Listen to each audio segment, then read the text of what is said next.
Alam nyo na kayo ay mga lingkod bayan. Nagtatrabaho kayo dyan.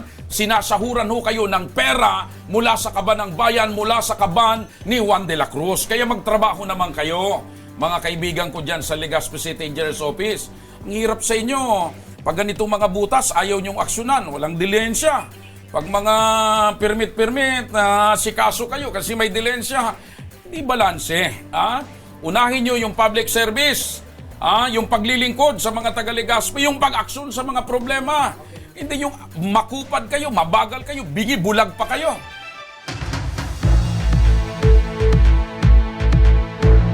Magandang hapon, live na live tayo ngayong araw ng Biyernes.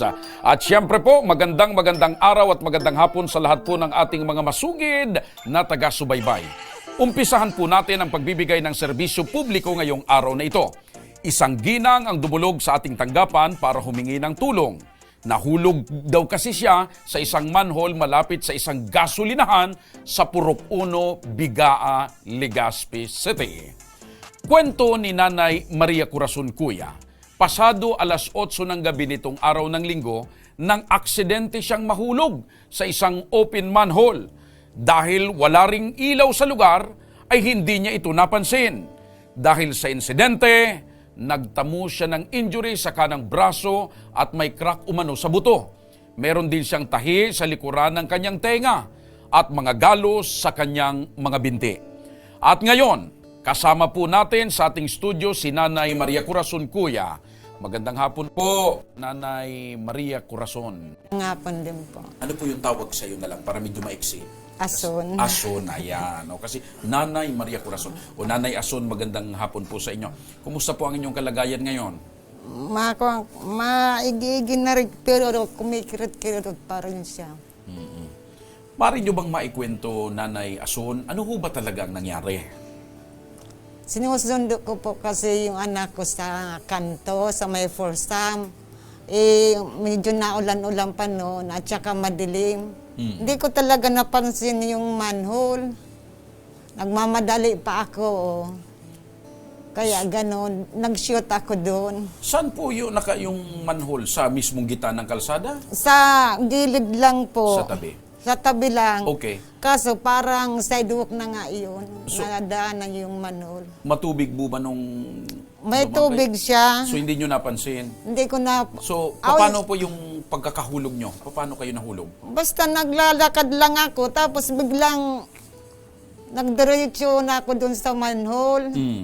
Nakuhaan ko, nasa ilalim na ako. Hanggang saan po yung lalim?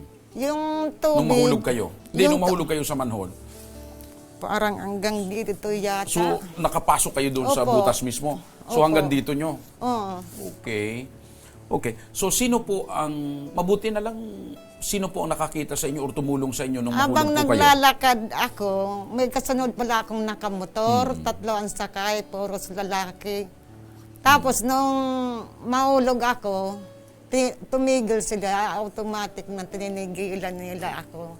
Tapos yun, dinungaw nila ako dun sa butas, tuminga ako ng tulong. So, hindi nyo alam na may butas doon? Pero madalas na kayong dumadaan doon? Opo. Kaso, Alam nyo may manhole doon? opo, kaso talagang nagmamadali ako nung wala sa isip ko yung manhole ba. Oo. Gaano na po katagal kung madalas kayo dumadaan dito? Gaano na po katagal na wala pong takip itong manhole na ito? Tagal-tagal na rin, parang mga isang buwan na yata. Isang buwan? Kasi nung inaayos yun, may mga takip talaga. Anong takip po niya? Bakal o simento? Bakal po. Kasi hindi yun naman matitibay yung bakal. Na kuhaan na alis ba? Naalis. Okay, so kayo po ay nakapagpatingin na sa doktor. Opo, Ano pong sabi sa ito inyo? nga po. May crack nga daw po ang kuhaan ko, ang buto. Kaya pinang-simento ko to. Okay. So, ano pong hanap buhay nyo at saan po kayo kumukuha ng panggastos para maipagamot po yan? Nangutang lang po ako nitong pampagamot. Kasi yung may sari-sari store ako, pero konti lang, Konti maliit lang. Tsaka yung anak ko, napasok na rin, kaso baguhan pa lang. Okay. So, nai-report nyo ba sa barangay nyo o nai-reklamo nyo na sa barangay nyo itong problemang ito na may manhole dyan na walang takip? Anong sabi po ng barangay nyo? Ako kasi naka-address ako sa Buyuan. Mm. Nung mangyari yung kuan sa Biga ang lugar yun. Mm. Tapos, nung gabing yun, nag-report yung anak ko doon sa Bigaan. Mm. Pinakita tayo yung mga damage ko. Mm. Tapos, kinuha lang yung pangalan ko, wala na. Maliban po sa inyo, mayroon na bang ibang kwento na may mga nahulog na rin doon sa manhole na yon? Mga ilan na ba kayong nahulog? Hindi ko lang po alam. Pero sabi, nung nahulog daw doon ako, mayroon pa daw isa sumunod sa akin. Mm. So maliban po sa inyo, batay na rin doon sa kwento, maliban sa inyo, may iba pang mga nahulog doon. Meron daw, pagkatapos ko. Mm. May kwento lang. Okay. So, nanay, kayo po ay nandito sa aming tanggapan sa studio ngayon. Ano po ang inyong pangangailangan? Sana po maibalik ko yung ginastos ko dito. Tapos, gusto ko sana magpa-CT scan ba? Mm. Ito kasing kuwang ko. Magpa-CT scan. Opo. Okay. So, kailangan pa yung gamutan, ano? Okay. Bago po tayo dyan sa ibang mga problema nyo, nanay, sa pagpapagamot, siguro tutuloy-tuloy lang natin yung pag-follow up ng isyong ito para nang sa ganun ay masolusyonan yung butas na yan, yung manhole na yan at wala nang iba pang mahulog. Nasa kabilang linya ng ating telepono si Kapitan Ricardo Coco Arrienda ng Barangay Biga, Legazpi City. Kap, magandang hapon po. Kap, kumusta po? Nandito kasi bisita namin sa aming studio yung isang taga-Buyuan na nahulog po dyan sa manhole sa Bigaa. Kumusta na po yung manhole? Naaksyonan na po ba ito? Natakpan na po ba ito? Opo, sir. Tatakpan na nga po ngayong umaga po. So, inayos na po ito. Sino po ang nag-ayos? Kami na po, sir, kasi pupunta nag-agang kami doon sa DPWA. Oo. Na okay naman na i-contain naman sa amin yung DPWA na nilagyan nila ng maging device. Okay. Sa phone. Nababanggit po na medyo matagal-tagal pong walang takip yung manhole na yan. Ano pong nangyari, Kap? Ninakaw ba o nasira? Totoo po, sir, kasi may tumanda po daw dyan na mini truck. Ang duman daw ng nakaraang linggo. Oho. Bitaw, nadaganan daw na nadaanan ng mini truck. Kaya parang bumagsak yung manhole doon. Ayun. Yung takip ng ano. So, nadaanan ng medyo mabigat na truck kaya bumigay yung takip. Ano po? Opo. Opo. Yan bang lugar na yan, Kap, na may manhole ay talagang madalas po yung daanan ng tao? Opo, dinadaanan po kasi Biga ato barangay Buyong po ito ang ito. Ang sabi po, Kap, medyo madilim dyan sa lugar na yan. Wala yatang ilaw. Pwede ba natin, Kap, magawa ng paraan na magkaroon ng ilaw, baliwanag, para wala hong nadidisgrasya? Totoo po yan, sir, talagang nang nakaraang bagyo ng October 28, talaga nawala ng kuryente yan. Kaya gumawa kami naman ng aksyon na atipag-coordinate kami sa city engineering na palagyan ng ilaw. Ayun, opo. So kayo mismo gusto nyo talaga maliwanag dyan para safe. Ano po, Kap? Opo, totoo yan po, sir. Opo. Kap, maraming salamat po. Mabuhay po kayo dyan sa Bigaa.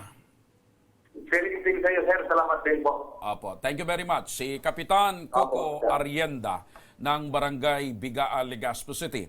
Lipat naman tayo, mga kaibigan, sa linya ng DPWH Albay 2nd. Makakausap natin si Ginoong Richard De Jesus, ang tagapagsalita ng DPWH Albay 2nd.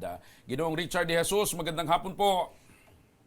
Good afternoon, Sir Po, and mga...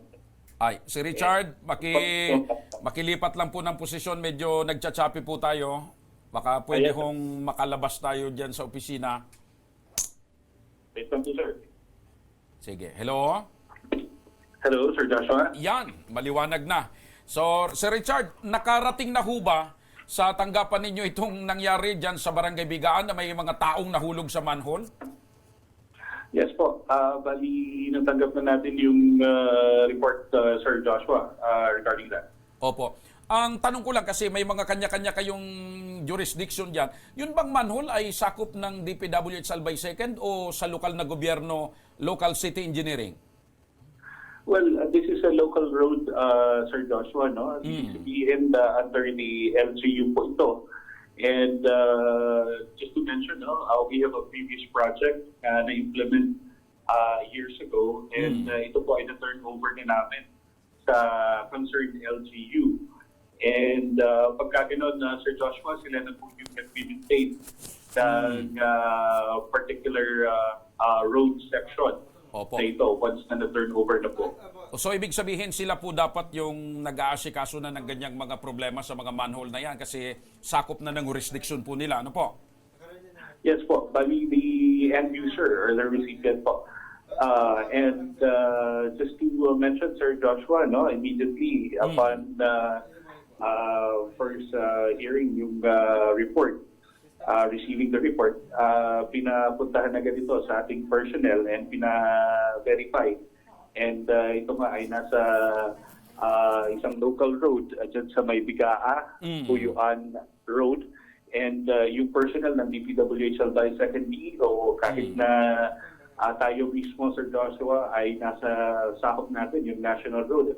And pinalagyan natin pa rin ito ng bollards and caution tape para at least for safety of the traveling public as well as yung mga motorists natin and pedestrians. Opo. So ibig sabihin, sir, kahit hindi po ito sakop ng inyong tanggapan, ay ginawa nyo na po ito ng aksyon. Opo, for the safety of the public, Sir Joshua. Ay, opo. Maraming salamat, Ginoong Richard De Jesus ng DPWH Albay 2nd. Thank you very much, sir. Mabuhay kayo. Thank you very much, Sir Joshua. And just to add, Sir Joshua, nakipag-coordinate na rin tayo sa LGU to inform them about the concern. And medyo positive naman sila about it yung response. Ay, opo, opo. Thank you very much, sir. Salamat po. Thank you very much po. Okay, mga kaibigan, yan po si Ginoong Richard De Jesus ng DPWH Albay 2nd. Balik po tayo dito sa nagrereklamo. So, ulitin ko lamang, Nanay, ano po yung inyong pangangailangan sa ngayon, Nanay Ason? Sana po maibalik yung nagastos ko dito, tsaka yung mapasitis ka na ako. May follow-up, check-up pa kasi ako. Ayun, opo. So, talaga. Mga kaibigan, gaya po ng nabanggit kanina ng DPWH, yung pong manhole ang nakakasako po ng ang may jurisdiction po ay ang lokal na pamahalaan ng Legazpi. Ibig sabihin, yung City Engineer's Office. Tinatawagan po namin ng programang ito yung City Engineer's Office, subalit wala pong gustong sumagot sa aming tawag. Ibig sabihin, kahit may nangyari na pong aksidente, kahit may nahulog na po na ilang tao, wala pong gustong sumagot at wala pong gustong umaksyon sa Legazpi City Engineer's Office. Ngunit sa kasamang palad, kahit paulit-ulit na iparating ang report dyan sa City Engineer's Office, napakakupad. Pero kung nakikinig kayo dyan sa Legazpi City Engineer's Office, di ba ang gagaling nyo sa ibang bagay? Ang galing nyo sa mga package ng mga permit eh. Pero pagdating dito sa mga problemang ito, wala kayong kibo. Ayaw nyong sumagot, ayaw nyong umaksyon, samantalang klarado, sa pahayag ng DPWH, nasa ilalim ito ng inyong jurisdiksyon. Akalain nyo, una pang umaaksyon yung DPWH pang tatawag sa inyo, dapat baliktad. Dapat kayo na LGU, kayo na City Engineering, kayo muna ang nauunang umaksyon. At kung hindi nyo kaya, saka natin idudulog sa DPWH, pero ngayon baliktad. Naku naman mga kaibigan, alam nyo na kayo ay mga lingkod bayan. Nagtatrabaho kayo dyan. Sinasahuran ho kayo ng pera mula sa kaban ng bayan, mula sa kaban ni Juan de la Cruz. Kaya magtrabaho naman kayo, mga kaibigan ko dyan sa Legazpi City Engineer's Office. Ang hirap sa inyo.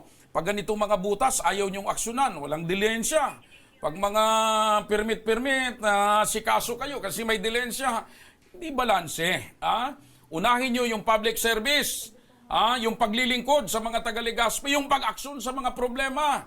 Hindi yung makupad kayo, mabagal kayo, bingi-bulag pa kayo. Nakakalungkot at nakakadismaya. Sana naman gumising kayo, Legazpi City Engineer's Office. Mga kaibigan, para naman tugunan ang medikal na pangangailangan ni Nanay Maria, makakausap natin ngayon sa ating linya si Ma'am Elby Sedeño, ang coordinator ng Malasakit Center at ako Bicol Party List. Magandang hapon po, Ma'am Elby. Hello, Ma'am Elby. Hello po, good afternoon, Sir John. Okay. Ano po ang maring maitulong natin sa kanya? Kasi kanina dumaraing si Nanay Ason na kailangan niya daw magpa-CT scan at kailangan pa yung gamutan. Ano pong maring maitulong natin sa kanya, Ma'am LB? Ay, sir, papunta niyo na lang po sa akin sa Malasakit Center, sa Bicol Corner, para po masabahan natin sa doktor kung pwede tayo ipa-CT scan. Okay. At And pagdating then po... yung mga medicines na kailangan niya kung available po sa atin. Okay. So, ibig sabihin, Ma'am LB, pati yung mga gamot ay kung available po dyan ay sasagutin na rin po ng Ako Bicol. Yes po. Pati po yung CT scan niya kung available, kung mayroon na po siya yung request, sasagutin po natin. Opo. Kasama na po yung mga check-up at lab test. Ano po? Yes po. Okay. So, Ma'am LB, sasamahan po namin at sasamahan ng programa papunta po dyan sa inyo itong si Nanay Ason nang sa ganun ay maalalayan po natin. Thank you so much, Ma'am LB. Yes po. Welcome po, sir. Maraming salamat. Ayan, si Ma'am LB Sedenio, ang coordinator ng Ako Bicol Party List at Malasakit Center. Ako po si Joshua Martinez, Mr. Siram. God bless Bicolandia. Maraming salamat. Mabuhay. At ito ang Tabang Ora Mismo. Sa mga nangangailangan, aksyon ko lahat ay dadamayan.